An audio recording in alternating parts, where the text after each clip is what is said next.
Olá, meninas! Mulheres Cast. Eu sou Simone Rossini, apresentadora aqui do canal, e hoje eu tenho para vocês uma entrevista incrível com Daniel Moura. Daniel Moura, ele é pastor, terapeuta comportamental. Ele tem mais uma especialidade que ele vai explicar para vocês. Essa é uma entrevista que vai falar sobre a religiosidade, o casamento e as vítimas de narcisista.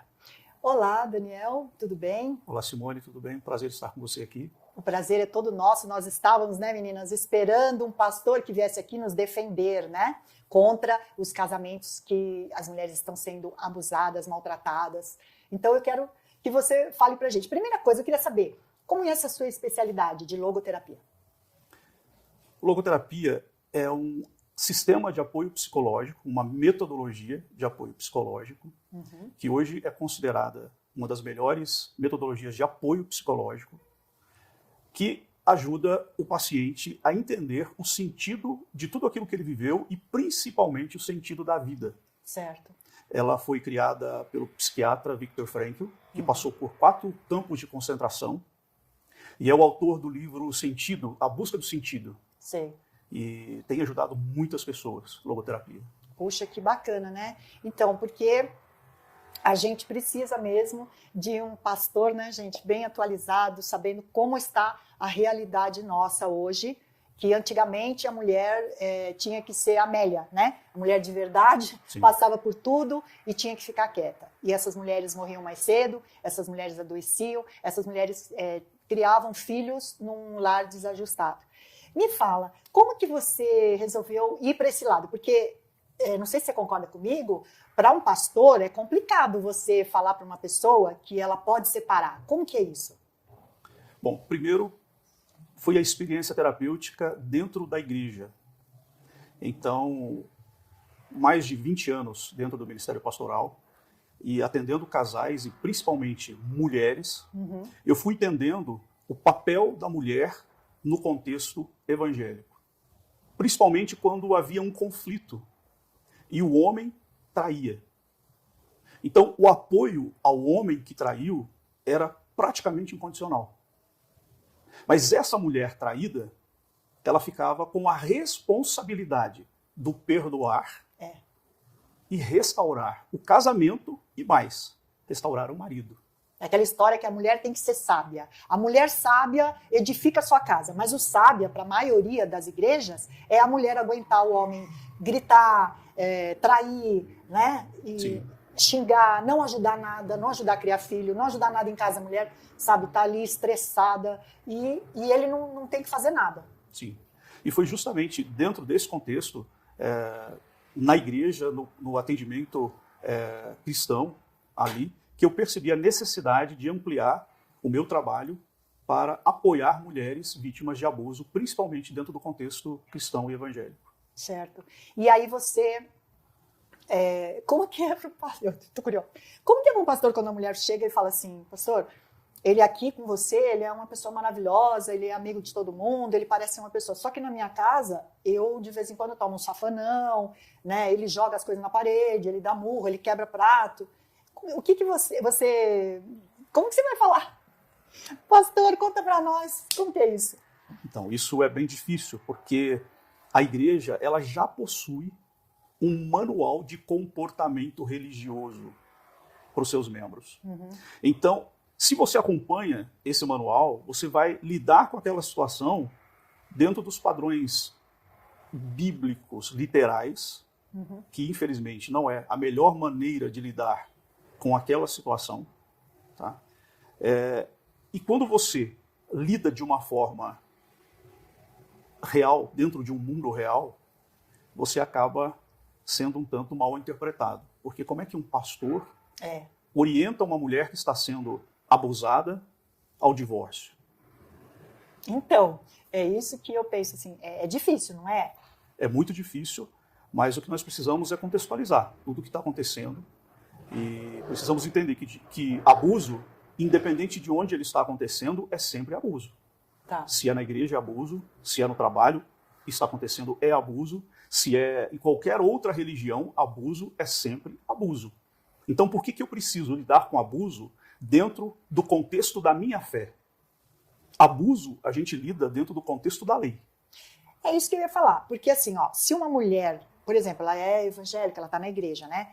E o chefe dela, sei lá, deu um empurrão nela. Ela pode entrar com uma ação, né? Ela vai ser indenizada, a lei trabalhista é bem forte, ela pode fazer um boletim de ocorrência.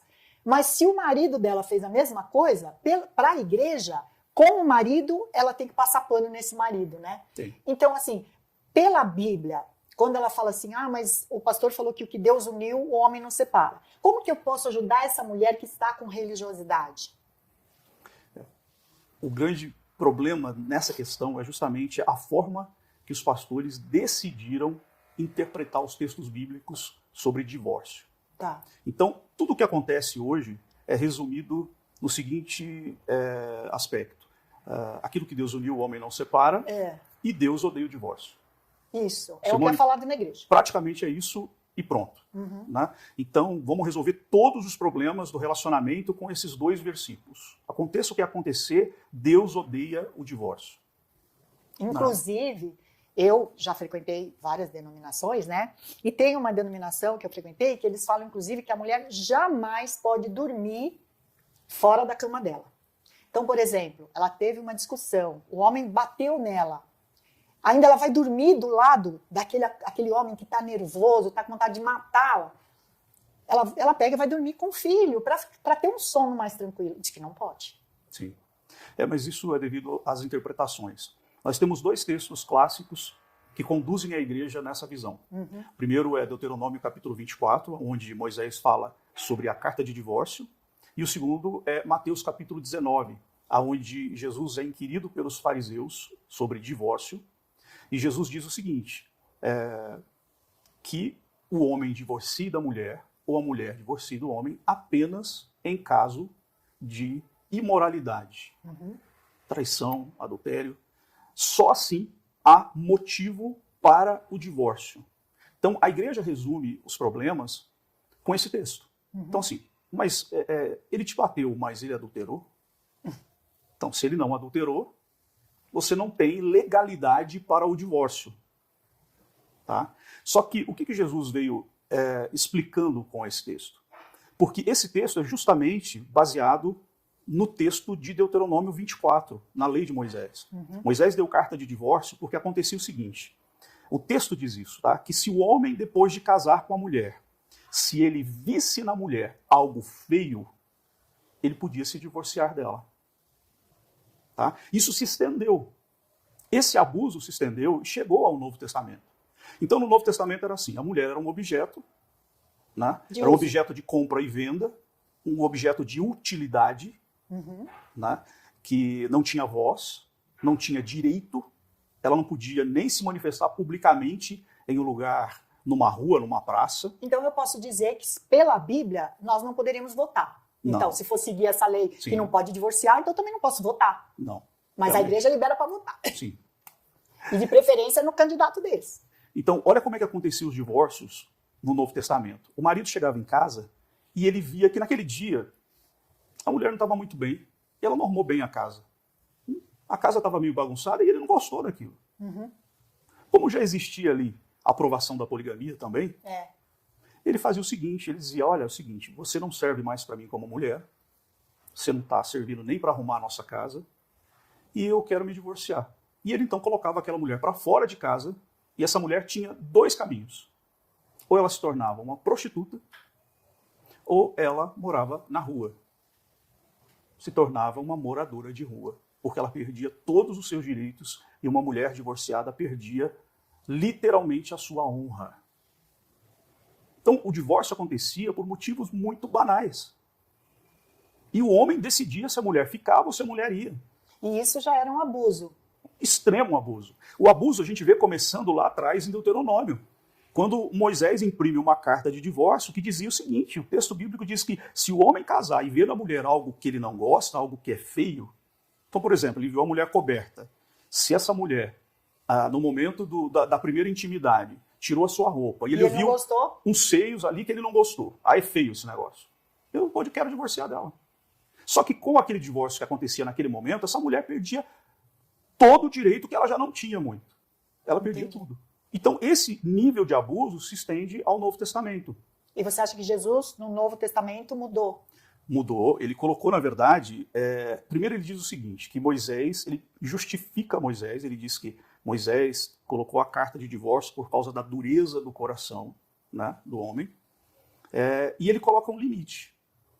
Ele diz, não, vamos parar com essa história aqui de que você não gosta da mulher, que a mulher é feia, ou que a mulher não é eficiente o bastante para você. Vamos parar com isso e agora só pode haver um divórcio se houver adultério.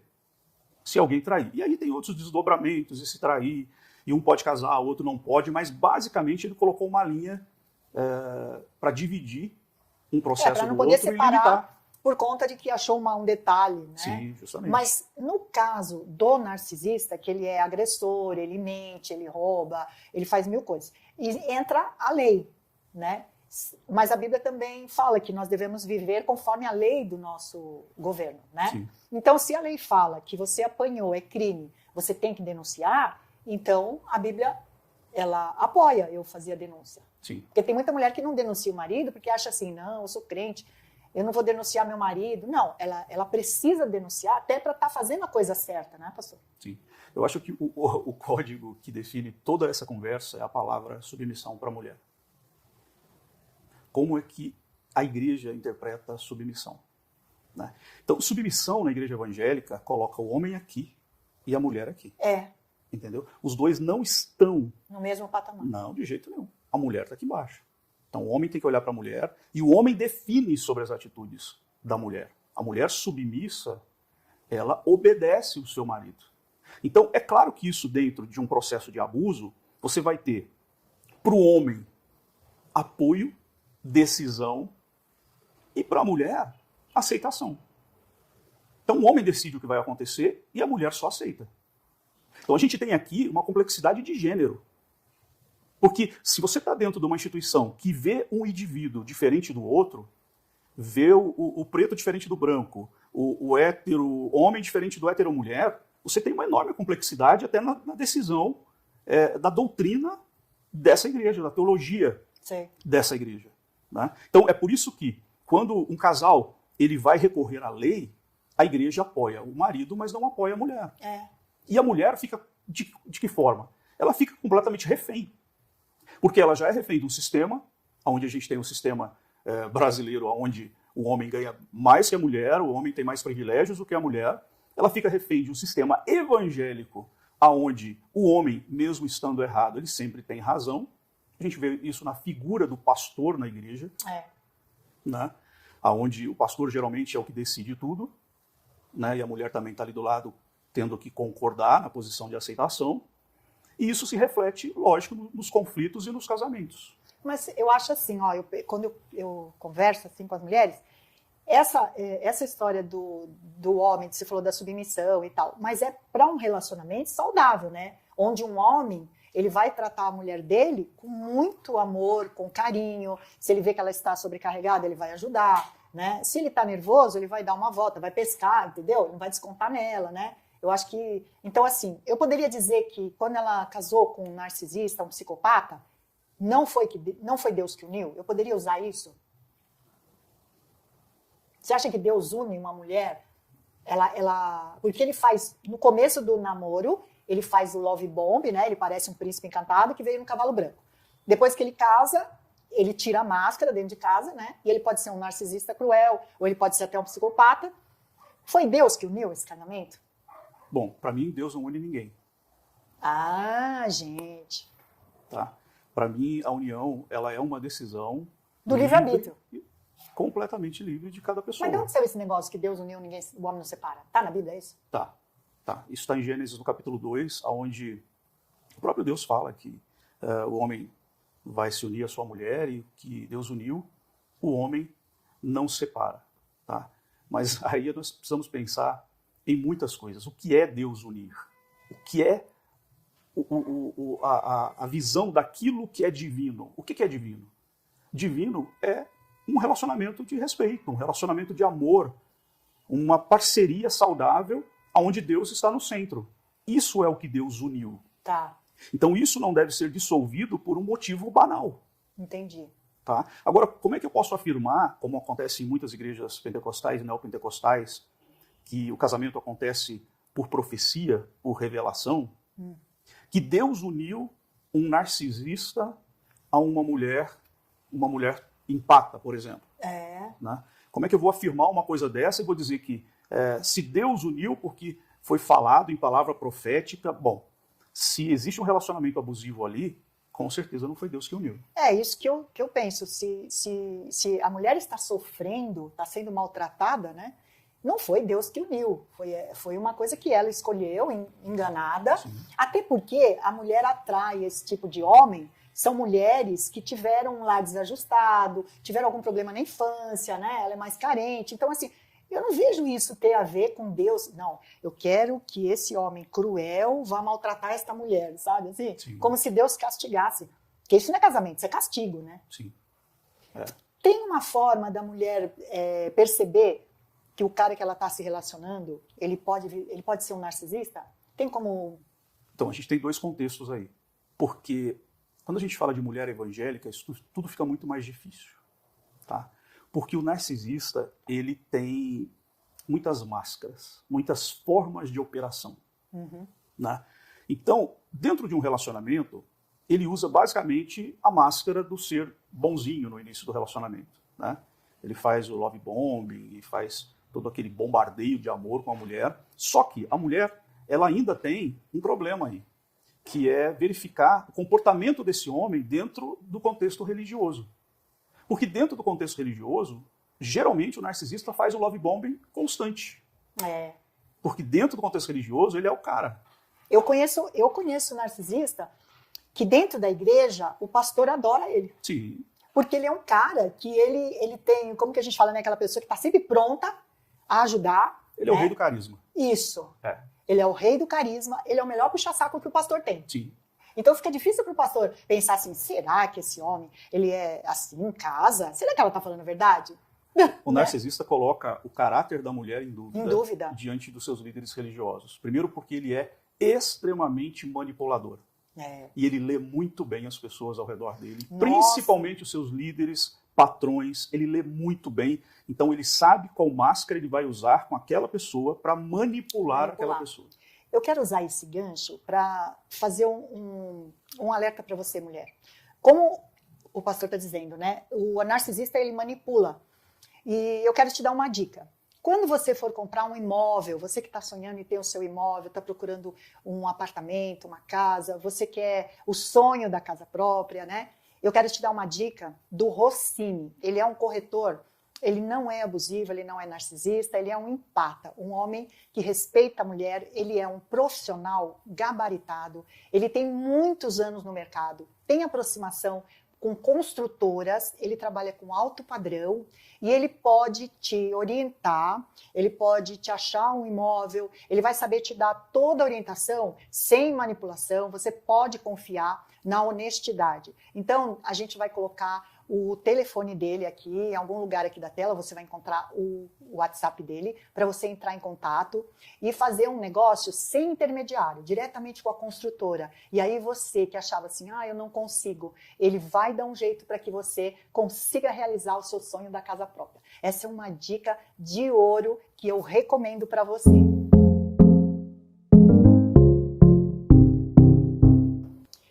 Continuando nesse narcisismo, eu queria falar com você o seguinte. Nós temos líderes evangélicos, né? Inclusive, ultimamente saiu muito aí várias histórias, né? De um líder muito grande, onde acabou vazando que ele é narcisista com a esposa. O narcisista, ele não reconhece, né, que ele faz esse tipo de coisa. E como que faz, né? Porque ele é quando o cara se torna um pastor assim, né? Ele ascende, quando ele é um narcisista, ele manipula os fiéis, né? E aí, já pensou, ele põe todos os fiéis contra essa mulher? Como você vê isso, essa gravidade, assim? A gente tem que pensar aqui. O prejuízo de lidar com o narcisista dentro de um relacionamento é tão grande, é tão imenso, porque Ser narcisista é ter um transtorno de personalidade. Ele não é doente, né? Não, ele não é um doente, ele tem uma personalidade que vê a vida e vê as relações de uma forma distorcida. Então, o estrago que um narcisista faz na vida de uma pessoa é muito grande. Agora, imagina o estrago de um líder narcisista. Nossa. Que consegue manipular uma igreja inteira. Uma multidão de pessoas. Consegue tirar daquelas pessoas todo o suprimento que ele precisa. Manipula na base do uso e do descarte. Porque eu vou te usar enquanto você é importante para mim. Você tem suprimento, eu estou te usando. Você questionou qualquer coisa. Você não está me agradando em alguma coisa, ele vai para o descarte. Você está fora. É. E se ele precisar, ele faz um love bomb com essa pessoa e ele suga essa pessoa de volta. Então, o membro está sempre na mão dele. E aí você tem o problema do transtorno de personalidade num líder religioso, você tem o machismo dentro desse contexto, que é o que a gente comentou no primeiro bloco, onde a mulher é minorizada dentro desse processo. Mas aí nós precisamos lembrar que se é um líder religioso, todo o resto é minorizado diante do olhar desse narcisista. Ele sempre vai ser, ele vai estar, né? Ele é o Deus, sim, né? E as outras pessoas são minorias e elas, não importa que elas estão passando fome e eu moro numa cobertura, né? Sim. Que eu conheço líderes religiosos que moram em cobertura de 10 milhões de reais e a igreja dele, as pessoas mal têm dinheiro para comprar arroz e feijão. Sim. E você já percebeu que, dentro desse contexto religioso, o membro que sai da igreja, ele esteve ali por 10 anos, dando o seu dízimo, trabalhando como um voluntário, se dedicando, e aí ele percebeu que ele estava vivendo um ambiente abusivo, ele se despertou. E aí ele saiu. E ele saiu e, de repente, o radar dele para abuso fica ligado ali. Depois que ele percebe o primeiro, o radar... Sim, a pessoa, gato escaldado tem medo de água fria. E aí ele vai para uma outra denominação e ele sai também. Aí o que acontece? Esse membro que vai saindo das denominações, ele é considerado o problema. Nossa! E ele é perseguido. Gente! Ele é perseguido. Eu vi uma vez um Twitter de um pastor de uma igreja pentecostal assim, bem, né, rigorosa, que ele falou assim, fizeram essa pergunta, né, eu não parei aqui ou ali, cuidado para você não ser problema na outra igreja também. Justamente. Mas eles nunca estão errados. A igreja nunca está errada, o pastor nunca está errado, ele sempre está certo. Mas você percebe que essas igrejas têm uma rotatividade na membresia muito grande.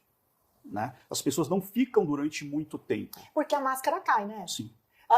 Todo narcisista, chega uma hora que a máscara dele cai. Aí a pessoa se decepciona e vai embora. Né? E aí ela é considerada o grande problema. Se ela for embora, o problema não está no líder. Porque o líder está lá, quietinho, com a sua máscara de narcisista e praticamente ninguém percebe. Mas quem saiu, esse é o problema. Né? E essa pessoa, por isso que hoje nós temos uma grande massa de os chamados desigrejados. Né? Que é gente que descobriu dentro da instituição as falhas do caráter do líder religioso que manipula e que rege essa instituição. Então, se ela não quer ficar naquela instituição porque ela está sendo abusada ali dentro, ela é considerada rebelde. Então você está entendendo que é o mesmo contexto do relacionamento abusivo? A mulher é obrigada a ficar sendo espancada pelo marido, usada pelo marido, sendo abusada psicologicamente pelo marido. Por quê? Porque é pecado divorciar. Assim também como é pecado sair da igreja sendo abusada por um líder religioso. E geralmente o narcisista, ele busca esses cargos de liderança, né? Sim. É por isso que nós temos tanta gente mau caráter na política, porque a política dá poder, né? Sim. E muitos líderes religiosos também, porque é um poder você liderar uma multidão, né? E ainda aquela multidão tá te dando dinheiro, você entendeu? Sim. Né? Aí o que dá de dar narcisista por metro quadrado, não tem como, né? Isso é uma coisa que me perguntam sempre.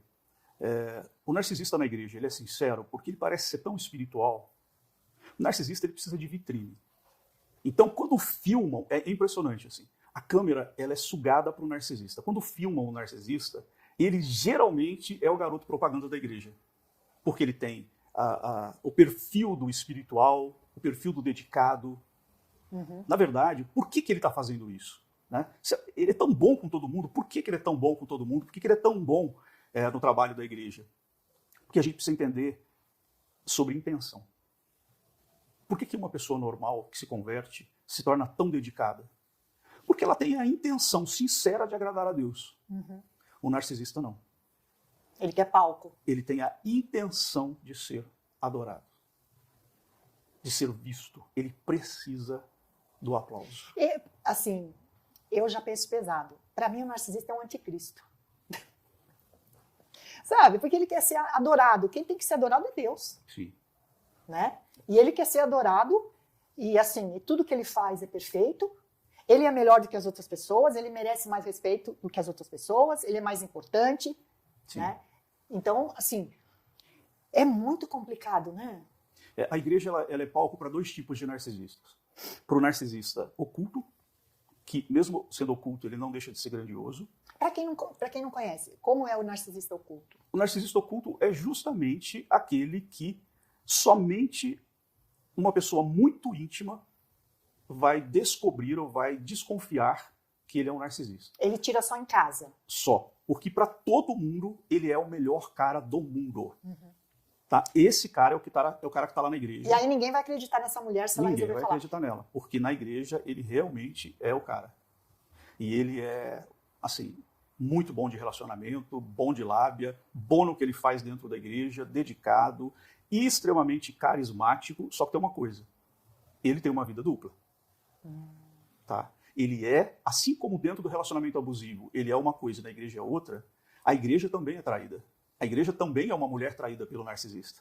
Porque ele se comporta de uma forma na igreja, mas quando ele sai da igreja, ele tem suas próprias leis. Tá. Ele adultera, ele bebe, ele se droga. Ele não tem nenhuma regra. Tá? A igreja é só um ambiente que ele usa também para tirar o seu suprimento. Suprimento, né? Assim como ele usa a mulher. O narcisista ele precisa de suprimento e quanto mais melhor, né? Sim. Se ele tiver a mulher como suprimento, aí ele tem a igreja como suprimento, né? O cargo dele no trabalho, não sei. Então, assim, é muito complicado. Aí eu te pergunto assim, como que uma mulher pode, se ela está dependente emocionalmente de um narcisista, o que você diria, assim, uma receitinha básica agora, assim, porque eu acho que a terapia é o melhor caminho, né? Não sei se acho que você também concorda, mas assim, uma receita básica para uma mulher melhorar. O princípio da libertação é justamente o conhecimento. Tá? Você fala o autoconhecimento? Não, o conhecimento sobre o transtorno. Sobre o transtorno. Porque muitas mulheres, principalmente no meio evangélico, sofrem um abuso, mas elas ainda não conseguem interpretar aquele abuso como abuso, e muito menos o abusador como uma pessoa que tem um transtorno. Tá? Então existe aquela velha história, tem o conhecimento, né, que é muito superficial. Essa mulher precisa primeiro se aprofundar, assistir vídeos, ler sobre os assuntos, porque geralmente é assim que acontece. A pessoa está passando pelo abuso durante muito tempo e de repente ela passa ali pelo Instagram, por uma rede social, e ela vê um vídeo e ela fala, opa, peraí, mas isso aqui é o meu marido, isso aqui é o meu companheiro. O que é isso? Nossa, mas eu nunca tinha ouvido falar sobre isso. Aí ela chega à conclusão, ele é um narcisista. O princípio de tudo é o conhecimento. É você entender com o que você está lidando, entender todas as fases desse abuso, para a partir daí você ir para a segunda fase, que é justamente a preparação. É você se preparar para enfrentar a família, para enfrentar o mercado de trabalho, para enfrentar a igreja, os macacos voadores. Às vezes, eu já vi casos que o narcisista, ele compra a mãe ou o pai da esposa para tê-los do lado dele, né? Sim. Então, se ele colocou a mãe e o pai numa casa, deu um carro, né? Aí os pais não ficam do lado dela para separar, para não perder a boa vida, né? Sim. Esse tipo de narcisista, geralmente, é o perverso. Né? O perverso, ele age nesse nível. Ele não manipula, não é suficiente para ele manipular só a vítima. Ele precisa ter tudo que envolve essa vítima nas suas mãos. Então, a família, o chefe da empresa, sabe, o pastor da igreja, ele precisa ter esse nível de controle. Todos eles, em qualquer nível, ele é sempre mentiroso e manipulador. Mas o perverso, ele sempre vai além. E o perverso é o tipo do narcisista que pode, sim, chegar a agredir fisicamente. Então, a mulher que apanha, ela está vivendo com um narcisista perverso. Provavelmente. Ou um psicopata. O que comete o feminicídio? Aí seria o psicopata, né? O narcisista não mata. Narcisistas geralmente não matam a mulher fisicamente. Eles precisam da mulher como suprimento. Suprimento. Ele não vai matar o suprimento. Eles vão matando a mulher emocionalmente. Emocionalmente. É como se a alma dela fosse exaurida, né? E o psicopata, ele não abre mão da vítima, né? Ele vai com a vítima até o fim. E o narcisista não. O narcisista, ele pode... Ele troca de suprimento. Pode trocar de suprimento. Então, essa mulher que é perseguida, que o cara fala que não vai deixar, e que eu vou te achar, esse é o psicopata. Ele não troca... que interessante. E é isso que leva as mulheres ao feminicídio. É justamente não acreditar nessas ameaças. Não, porque até parece que ele não fica sem mim. Ele quer estar comigo. Sim. Mas não é isso. Né? Não, de jeito nenhum. E elas, por terem convivido com esses companheiros muito tempo, elas perderam o medo. Então, ameaça é simplesmente uma ameaça. Só que quando o homem chega a ameaçar nesse nível, o que provavelmente ele vai fazer? Sim. Você sabe que teve uma moça, há bem pouco tempo, que ela estava com um psicopata, não sabia, né? Ele era policial, e ela foi buscar ajuda na igreja. Né? Ela era de uma igreja, ela foi buscar ajuda na igreja, mas aí aconteceu aquilo. Frequenta o reunião de casais, vai no encontro com Jesus, com ele, né? E tudo que ela ia, ele ia junto. E ele matou. Sim. Ele matou. Sim, isso acontece. Uma moça linda. A diferença do narcisista é justamente a morte gradativa da mulher. Né? Quando ele destruía ela, que ela virou um trapo, aí ele larga, né? Sim. E a mulher do narcisista na igreja, ela, de repente, assim, do nada, ela fica doente. Ela vai desenvolvendo doenças e mais doenças psicossomáticas e ela se acha feia. Se acha feia, a autoestima vai embora. Vai embora. Incompetente. E ela vai perdendo a saúde. Ela vai perdendo a saúde, ela vai apagando, ela vai perdendo o brilho. E para ele, nesse momento, a atitude é essa. Então, eu vou descartar. Isso é muito comum. A mulher adoecer e o narcisista apresentar a mulher para o ministério como um problema.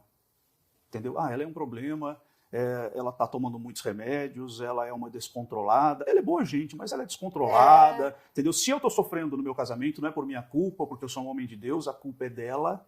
Só que foi ele que a conduziu a esse estado emocional. Né? E aí, o que acontece? Vem o descarte.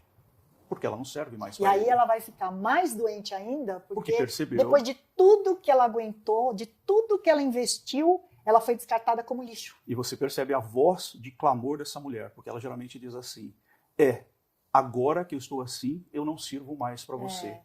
Entendeu? Não é que essa mulher está se vitimizando, ela está se colocando num papel de menor, pequena, é porque ela está sentindo isso. A realidade. É a realidade do que ela está enfrentando. Então ele fez isso com ela. Né? Só que, se você colocar os dois e colocar uma reunião ali para decidir quem tem a razão, não vai nem existir reunião. Porque ele sempre vai ter razão. Ele nunca vai reconhecer, né, do que fez. É muito triste. Realmente é uma situação que, assim, inúmeras mulheres estão passando. Tudo bem, o homem também, né? Porque tem a mulher narcisista. E eu acho até que quando ela é narcisista, ela é pior que o homem. Tem. Muitas mulheres narcisistas. Que o homem vira, né, realmente o suprimento dela. E é muito, muito triste. Mas aqui no nosso caso, agora nós estamos falando das mulheres, né? Porque nós temos um número altíssimo de feminicídio, de boletim de ocorrência, de mulheres que apanham, né? Sim. Mulheres que o homem levou todo o dinheiro dela, elas sofrem vários tipos de abuso, né? Eles são como um estelionatário, né? Porque o estelionatário também é bem manipulador, Sim. que você acaba comprando um terreno no céu dele, né? E paga direitinho ali, e acha que comprou mesmo. Né? Eles se estendem por todas as áreas de manipulação, inclusive área sexual. Né? Narcisistas são extremamente abusadores sexuais. Né? Muitos deles são estupradores de suas esposas. De suas esposas, nossa. Eu vejo até eles assim, eu não sei se eu tenho meus... Eu vejo eles como, até inclusive, eu acho que eles não têm nem sexo, porque se ele tiver que manipular uma pessoa do mesmo sexo, ou se ele gosta do mesmo, ele vai no contrário, depende do que ele vai ter de suprimento. De suprimento, né? Então, para ele, tanto faz. Sim. Porque ele quer tirar proveito. O negócio é tirar proveito, né? Sim. Tem muita mulher que comenta, né? Que, não, eu falei que eu não estava bem, né? Se você não dormir comigo amanhã, nossos filhos vão apanhar. E a culpa é sua. E maltratar os filhos, porque a mulher não quis satisfazer. Não, tem narcisistas que pressionam a mulher usando a Bíblia. Abrem a Bíblia e dizem assim, ó, tá vendo aqui? Se você não fizer sexo anal comigo, você está em pecado e você vai fechar as portas da graça sobre a nossa vida. Senhor. Então ela é obrigada a fazer. Mas isso está na Bíblia? E a ser machucada. Ele coloca o contexto da submissão. Que o corpo da mulher pertence ao marido. Nossa. Pega lá Efésios, reinterpreta, manipula o texto e força a mulher a fazer sexo Mas anal também com tem ele. um texto que o homem tem que morrer pela mulher. Sim. E aí esse ele não usa. Nessa parte ele deixa de lado. Ah, tá. Bem, né? Só a mim, né? Ao vosso reino, nada. Uhum. E nesse meio tempo, a gente tem que pensar no seguinte, entre estupro, exigência, manipulação, a gente tem que pensar que narcisista não é fiel. Né? Eles traem ou fisicamente, ou sexo virtual. Sim, sim. Né? Deixam suas esposas na cama e vão assistir Eles não são fiel a ninguém, né? Não, nem amizade, eles não têm nenhum tipo. Nossa, essa nossa conversa, assim, nossa, excelente, nós precisamos fazer isso mais vezes, o nosso tempo está curto, mas eu queria que você falasse como você faz atendimento, me fala o seu Instagram, como que a gente pode entrar em contato com você para o atendimento, para acolhimento? Sim, eu faço atendimentos hoje online, tá? Meu Instagram é @prdaniel_moura e eu estou à disposição, principalmente de vítimas, né? Que estão ainda com narcisistas ou ex-vítimas de narcisistas. Sim. Para ajudá-las e apoiá-las. Puxa, que bom. Eu quero te agradecer muito, né? Você ter aceitado fazer esse vídeo tão polêmico, né? Que pode arriscar. Você vai ser criticado pelos pastores, Sim, né? sim. Com isso. E eu quero agradecer também ao nosso patrocinador, que é o Rossini, o nosso corretor, que eu indiquei para vocês, né? Um profissional realmente de ponta, que trabalha com alto padrão. Inclusive, tem um lançamento agora, que é o Gravura, que fica na Rua Emberê, aqui nas Perdizes. É um empreendimento de 4 dormitórios, 2 suítes. Ele tem lazer elevado, com piscina de borda infinita. Você na piscina, vendo a cidade. É um empreendimento maravilhoso. Você vai estar a 350 metros do metrô Vila Madalena. Olha o que vai valorizar esse imóvel. É tipo você fazer uma poupança para o resto da sua vida e morar realmente no alto padrão, num bairro muito charmoso. Perdizes é uma delícia, é um bairro lindo, maravilhoso. Eu quero me despedir e nós vamos colocar aqui na tela para você o meu Instagram do pastor Daniel Moura, para que você possa nos fazer contato, qualquer coisa que você precisar, estamos com você. Mulheres Cast fica por aqui.